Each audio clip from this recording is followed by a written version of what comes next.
Thank you. One of the ways that attempts to address revenue shortfalls most directly impacted me, and remember, nobody matters but me, was the sudden, pretty dramatic 60% increase in fees at the parking garage downtown. And at that point, the city lost me as a customer. The rates are now double the meter rates, and quite frankly, when I come to work now, I rent a private space for half the cost. If you go through the garage, you'll notice that on a day-to-day basis, usage is down. And yet, on those days when the garage is full, you could be getting more revenue, but we've got a lot of city employees that park in that garage. If you ever try to leave at 4:30 in the afternoon, there's a traffic jam coming out of that garage. If parking further out is what is suggested for the downtown commuter, why are so many city employees parking in the downtown garage, and would you change that? Would you move them out, take the shuttle in, and have that be more of a revenue source then, and perhaps hold down the rates? Josh, let's start with you, please.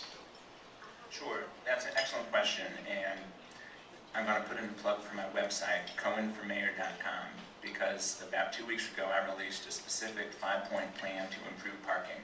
And I don't believe any mayor is going to solve the parking problem, but there's a lot we can do to improve it. In terms of the Hillman Garage, Hillman has 435 parking spaces.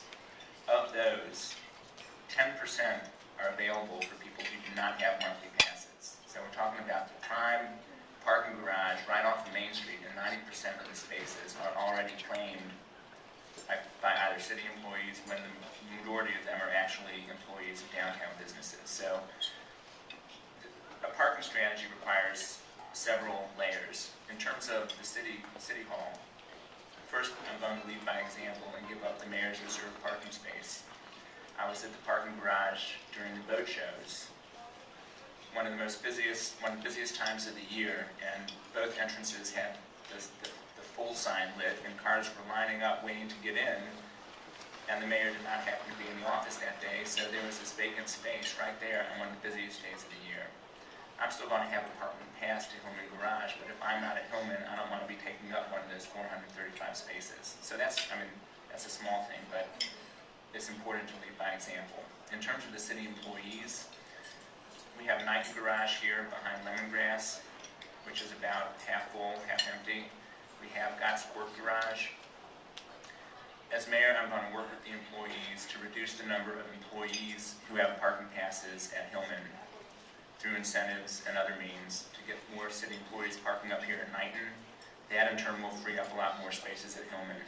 But like I mentioned earlier, the majority of those monthly parking passes are taken up by people who work downtown, and businesses have to be part of the solution.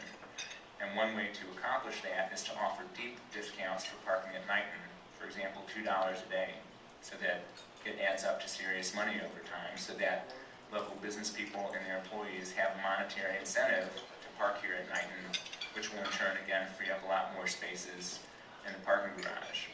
But part of it also is just, there are a lot of responsible business owners downtown. Chris Fox is a very responsible business owner, but it just drives me nuts when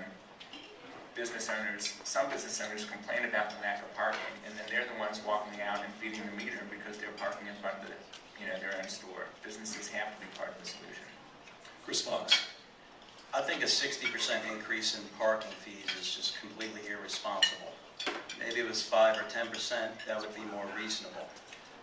I totally support moving city government spaces out to maybe a shuttle that comes from the stadium or up West Street at one of the garages.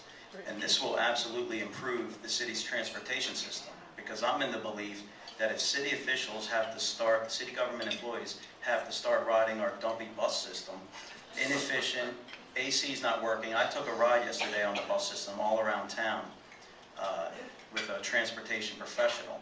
And if you see more city elected officials and people that work for city government having to ride these buses, I'm in the belief that you'll quickly see them cleaned up and start being run more efficiently.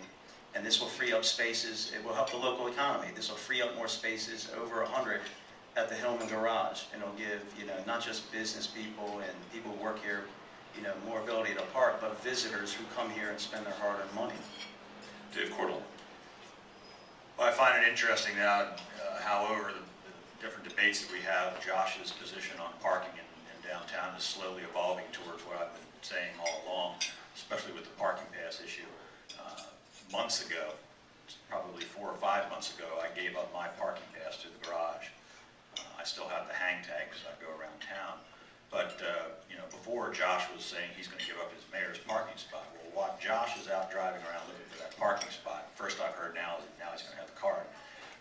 I'm going to be working for the citizens of Annapolis. But the employees that come there and park for 8 hours a day, particularly the city employees, where you see the city logo on the vehicles, that's just inexcusable. I mean, if you're going to park and go sit in an office and do your job, then park somewhere else. Utilize the transit system. And we have to promote use of our transit system and shuttle system. I firmly believe that it's underutilized, and if we make it attractive and even cheaper, it will draw. And we need to get cars off the street downtown, because downtown is just not built for traffic. I have a specific program called Downtown Employee Parking Program, DEP, where we're going to provide incentives for government employees as well as business owners, and I've got about 5 or 6 business owners that totally buy into it. And that's for the city to provide a shuttle for government workers and downtown workers, business people, where they can get the shuttle down at Market Space with another stop at the top of Main Street, and then go out to Park Place. I've met with Jeremy, I've met with Central Services. There's probably a way we can work it. So especially the employees that come home with cash in their pockets, and we talked about sending them out to the Navy Marine Corps Stadium in the middle of the night. So, if I'm a bad guy, I'm going to be out there waiting for them to get off the bus and, clock them over the head and take the money and run.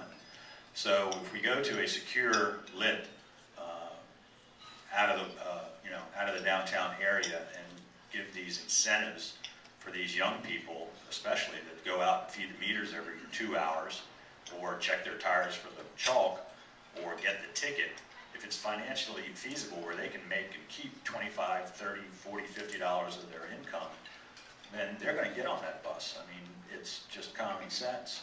But that, in turn, opens up more parking for residents and visitors and tourists to our city, which in turn has the ripple effect of bringing more people downtown to do business with the restaurants and all the different businesses that we have. And that's an important follow-up point there. Without the parking, of course, it might be difficult to spur economic development. As you three men know very well, we have quite a number of empty storefronts, not only downtown, but across our great city. We speak to business owners downtown, Rob and I do regularly, and they complain rather vociferously about red tape, getting anything done. It seems that needs to be addressed immediately. It also seems to me that we